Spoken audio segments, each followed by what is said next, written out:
यह एक ऐसी दुनिया है जहाँ पैसों का कोई महत्व नहीं है। यहाँ हर चीज की कीमत समय से चुकानी पड़ती है। अगर आपको कुछ खरीदना है तो बदले में आपको अपनी जिंदगी का कुछ समय देना होगा। लेकिन इस दुनिया में सिर्फ चीजें ही नहीं, एक अच्छी जिंदगी जीने के लिए समय का होना भी जरूरी है। यहाँ जैसे ही कोई इंसान 25 साल की उम्र तक पहुँचता है, उसके हाथ पर एक घड़ी एक्टिव हो जाती है जिसमें 1 साल का काउंटडाउन शुरू होता है। जिस पल यह काउंटडाउन 0 पर पहुँचता है, उसी पल उस इंसान की मौत हो जाती है। अमीरों के पास इतना ज्यादा समय होता है कि वे 1000 साल तक भी जिंदा रह सके हैं। उन्होंने अपने लिए एक अलग ही दुनिया बना ली है जहाँ वे आराम और सुकून की जिंदगी जीते हैं। लेकिन दूसरी तरफ है गेटो सिटी, जहाँ गरीब लोग रहते हैं। यहाँ के लोग दिन रात मेहनत करके बस इतना समय कमाते हैं कि जिंदा रह सके। काम रुका तो जिंदगी खत्म। इसी गेटो सिटी में विल नाम का एक लड़का रहता है। उसकी घड़ी में सिर्फ 23 घंटे बचे हैं। विल अपनी माँ के साथ रहता है। इस दुनिया में 25 साल के बाद उम्र बढ़ती नहीं, इसलिए उसकी माँ 50 साल की होने के बावजूद एकदम जवान दिखी है। आज विल की माँ का 50वां जन्मदिन था। माँ का जन्मदिन मनाने के लिए विल ने पिछली रात ओवर टाइम काम किया और एक शैंपेन की बोतल खरीदी। ये देखकर उसकी माँ बहुत खुश हो गई। वह विल से कहती है, मैं अपने पोतों को देखना चाहती हूँ, तुम किसी लड़की को डेट क्यों नहीं करते? विल जवाब देता है, इन सब चीजों के लिए टाइम किसके पास है? फिर उसकी माँ बताती है कि इलेक्ट्रिसिटी बिल और बैंक का लोन कल तक चुकाना है, नहीं तो भारी फाइन लग सकता है। वह कहती है कि उसके पास सिर्फ 3 दिन का टाइम बचा है और लगभग पूरा समय बिल और लोन चुकाने में खर्च हो जाएगा। इसलिए वह विल से कहती है कि कल शाम बस स्टॉप पर जरूर आना, ताकि उसके पास टाइम खत्म होने से पहले वह उससे कुछ समय ले सके। विल उससे वादा करता है कि वह समय पर पहुंच जाएगा। जाने से पहले उसकी माँ विल का हाथ छूती है और उसकी बॉडी में 30 मिनट का टाइम ट्रांसफर कर देती है ताकि वह अच्छे से नाश्ता कर सके। इसके बाद दोनों अपने अपने काम पर निकल जाते हैं। रास्ते में विल के पास एक छोटी बच्ची आती है। वह विल को एक कैप्सूल देती है और उससे थोड़ा सा समय मांगती है। विल मुस्कुराते हुए उस कैप्सूल में अपनी जिंदगी के 5 मिनट डाल देता है। इससे हमें पता चलता है कि इस दुनिया में लोग अपने टाइम को कैप्सूल में स्टोर, यूज और ट्रांसफर कर सकते हैं। इसके बाद विल काम के लिए फैक्ट्री पहुंचता है। काम शुरू करने से पहले वह कॉफी लेने जाता है, लेकिन वहाँ देखकर चौंक जाता है। हर चीज का दाम डबल हो चुका था। जो कॉफी पहले 2 मिनट में मिलती थी, अब उसका दाम 4 मिनट हो गया था। यहाँ बिना किसी घोषणा के कभी भी कीमतें बढ़ा दी जाती हैं। ये बात विल को बेहद बुरी लगी है, लेकिन मजबूरी में वो अपनी जिंदगी के 4 मिनट देकर कॉफी खरीदा है और काम पर लग जाता है। दिन भर काम करने के बाद रात को विल अपने दोस्त के साथ एक बार में जाता है। उसका दोस्त एक नंबर का शराबी है, हर वक्त नशे में धुत रहता है। वह इशारे से विल को बताता है कि एक आदमी सबको फ्री में शराब पिला रहा है और उसके पास बहुत ज्यादा टाइम है। विल जब उस आदमी को देखता है तो पाता है कि लड़कियां उसे चारों तरफ से घेरे हुए हैं।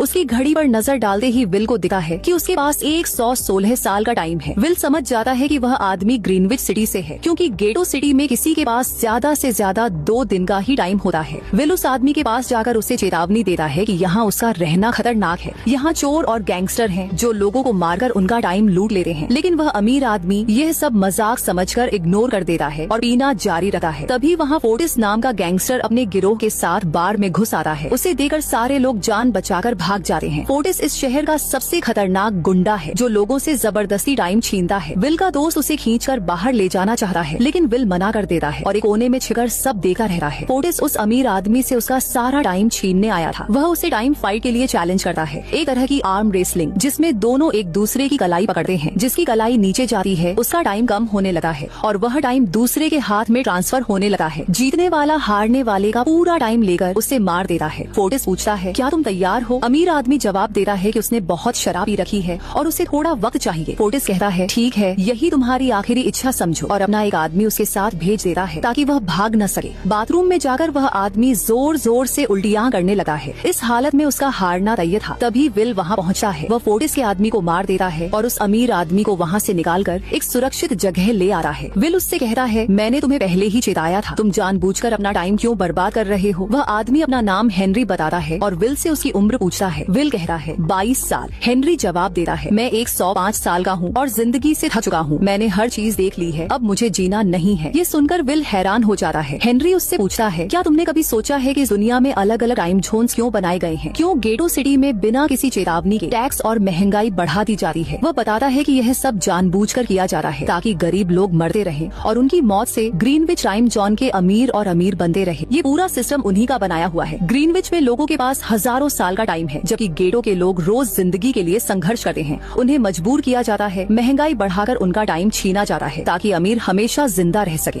हेनरी कहता है, मैं ऐसी जिंदगी नहीं चाहता जो गरीबों की मौत के दम पर मिली हो। ये सब सुनकर विल समझ जाता है कि हेनरी एक नेक दिल इंसान है। हेनरी उससे पूछता है, अगर तुम्हारे पास मेरे जितना टाइम होता तो तुम क्या करते? विल मुस्कुराते हुए कहता है, सबसे पहले तो मैं हर वक्त घड़ी देखना बंद कर देता। उस समय भी उसके पास सिर्फ 18 घंटे बचे थे। वह बताता है कि उसकी माँ बहुत मेहनत करती है और अगर उसके पास ज्यादा टाइम होता तो वह ग्रीनविच सिटी में एक अच्छा घर खरीदा और माँ के साथ खुशी से रहता। विल कहता है कि आज रात उन्हें यहीं रुकना होगा, सुबह खतरा टल जाएगा। दोनों सो जाते हैं। सुबह हेनरी उठता है, विल को सोता हुआ देखता है और अपना सारा टाइम विल को ट्रांसफर कर देता है। अपने पास बस कुछ ही मिनट छोड़कर वह एक ब्रिज पर जाकर बैठ जाता है। विल जब नींद से जागा तो उसने देखा कि हेनरी वहाँ से जा चुका था। हमेशा की तरह उठे ही विल ने अपनी घड़ी पर नजर डाली और यह देखकर उसके होश उड़ गए कि उसकी घड़ी में 116 साल जुड़ चुके थे। उसकी आंखें खुली की खुली रह गईं। उसे लगा कि वह अभी भी सपना देख रहा है। तभी उसकी नजर खिड़की पर पड़े शब्दों पर गई, मेरा टाइम बर्बाद मत करना। उसी पल वह समझ गया कि हेनरी ने अपना पूरा समय उसे दे दिया है। तभी विल ने दूर एक ब्रिज के किनारे हेनरी को बैठे हुए देखा। वह पूरी तेजी से उसकी तरफ भागा, लेकिन अब बहुत देर हो चुकी थी। हेनरी के पास बस कुछ ही सेकंड बचे थे और अगले ही पल वह मरकर ब्रिज से नीचे पानी में गिर गया। हेनरी की मौत ने विल को अंदर तक तोड़ दिया। अब उसके पास 116 साल की जिंदगी थी और वह समझ गया कि अगर वह यहाँ रुका तो लोग समझेंगे कि उसी ने हेनरी को मारा है। वह तुरंत अपने दोस्त के पास गया। उसके दोस्त ने जब विल के हाथ पर इतना सारा टाइम देखा तो वह हैरान रह गया। दोस्ती निभाने के लिए विल ने उसे 10 साल का टाइम दे दिया। दोस्त ने दिल से उसका शुक्रिया अदा किया। विल ने कहा कि इतने ज्यादा टाइम के साथ यहाँ रहना खतरनाक है, कोई भी उसे मारकर उसका टाइम लूट सकता है। अब वह अपनी माँ के लिए ग्रीनविच सिटी में एक अच्छा घर खरीदेगा और सुरक्षित जिंदगी जिएगा। इसके बाद विल अपने दोस्त को अलविदा कहकर सीधे बस स्टॉप पर पहुँच गया, जहाँ उसकी माँ ने 2 दिन पहले कहा था कि वह सारे बिल और बैंक का लोन भरकर वहीं आएगी। दूसरी तरफ विल की माँ रेचल सारे बिल और लोन चुकाने के बाद घर लौटने के लिए बस में चढ़ी, लेकिन उसे पता चला कि एक ही दिन में बस टिकट के दाम डबल हो चुके थे। जो टिकट पहले 1 घंटे में मिलती थी अब उसके लिए 2 घंटे देने पड़ रहे थे। यह देखकर रेचल घबरा गई, क्योंकि उसके पास सिर्फ 1.5 घंटे का ही समय बचा था। उसने बस ड्राइवर से गुहार लगाई कि अगले स्टॉप पर उसका बेटा बाकी का टाइम दे देगा, लेकिन ड्राइवर ने साफ मना कर दिया और कहा कि टाइम नहीं है तो पैदल जाओ। रेचल जानती थी कि अगला स्टॉप बहुत दूर है और पैदल पहुँचने में 2 घंटे लगेंगे। उसने बस में मौजूद यात्रियों से भी मदद मांगी, लेकिन किसी ने हाथ नहीं बढ़ाया और बस वहाँ से निकल गई। अपने पास बचे थोड़े से समय के साथ रेचल दौड़ते हुए पैदल घर की तरफ भागने लगी। उधर विल फूलों का गुलदस्ता लिए बस स्टॉप पर माँ का इंतजार कर रहा था, क्योंकि वह उनका जन्मदिन मनाना चाहता था। बस आई कई लोग उतरे, लेकिन उसकी माँ नहीं उतरी। विल समझ गया कि जरूर कुछ गड़बड़ है। वह तुरंत उन्हें ढूंढने दौड़ पड़ा। इधर रेचल के पास कुछ ही मिनट बचे थे। वह रास्ते में आने वाले लोगों और घरों के दरवाजों पर दस्तक देकर थोड़ा सा समय उधार मांग रही थी, लेकिन कोई मदद को तैयार नहीं हुआ। तभी विल को दूर से उसकी माँ दौड़ती हुई दिखाई दी। माँ को इस हालत में देखकर विल समझ गया कि उनके पास वक्त नहीं बचा है। वह हाथ फैलाकर उनकी तरफ दौड़ने लगा। उधर रेचल के पास अब सिर्फ 10 सेकंड बचे थे। वह भी पूरी ताकत से विल की ओर भाग रही थी, लेकिन जैसे ही वह अपने बेटे तक पहुंची उसका टाइम खत्म हो गया और वह वहीं मर गई। ये देखते ही विल टूट गया। वह चीख चीख कर रोने लगा, क्योंकि उसने अपनी माँ के लिए कितने सपने देखे थे। अगली सुबह तक हेनरी की लाश टाइम कीपर्स को मिल चुकी थी। टाइम कीपर्स इस दुनिया की पुलिस जैसे होते थे। उनका काम भी अपराध रोकना था। ऑफिसर रेमंड ने घटनास्थल की जाँच की, लेकिन कोई सुराग नहीं मिला। तभी उसकी नजर ब्रिज के पास लगे सीसीटीवी कैमरे पर गई। वह फुटेज देखने सीसीटीवी रूम पहुंचा। दूसरी तरफ विल इस सच्चाई को समझ चुका था कि उसकी माँ की मौत के जिम्मेदार ग्रीनविच में रहने वाले अमीर लोग हैं, जिन्होंने गेटो के लोगों को हर एक सेकंड का मोहताज बना दिया है। अब वह बदला लेने ग्रीनविच की तरफ निकल पड़ा। ग्रीनविच सिटी में एंटर होने के लिए उसे 1 साल का टाइम देना पड़ा। वहाँ पहुँचते ही अमीरों की लाइफस्टाइल देखकर उसकी आंखें खुली रह गई। यहाँ लोगों के पास इतना टाइम था कि वे मरना ही भूल चुके थे। यहाँ तक कि बॉडीगार्ड्स के पास ही 100 साल से ज्यादा का समय था। ये देखकर विल गुस्से से भर गया, क्योंकि उसके शहर में लोग सिर्फ 24 घंटे की जिंदगी जीते थे। वह एक महंगे होटल में ठहरा। खाने के दौरान एक बेहद खूबसूरत लड़की उसे गौर से देखने लगी। उधर टाइम कीपर रेमंड हेनरी की मौत की फुटेज देख चुका था। कैमरे में हेनरी को गिरते हुए नहीं दिखाया गया, लेकिन विल ब्रिज के पास खड़ा नजर आया। इससे रेमंड को उस पर शक हो गया। जांच में पता चला कि विल नाम का शख्स बहुत सारा टाइम खर्च करके ग्रीनविच पहुंचा है, जिससे रेमंड को यकीन हो गया कि हेनरी को उसी ने मारा है। वह अपनी टीम के साथ ग्रीनविच के लिए निकल पड़ा। अगला पार्ट देखने के लिए वीडियो को लाइक करें और कमेंट में लिखें नेक्स्ट पार्ट।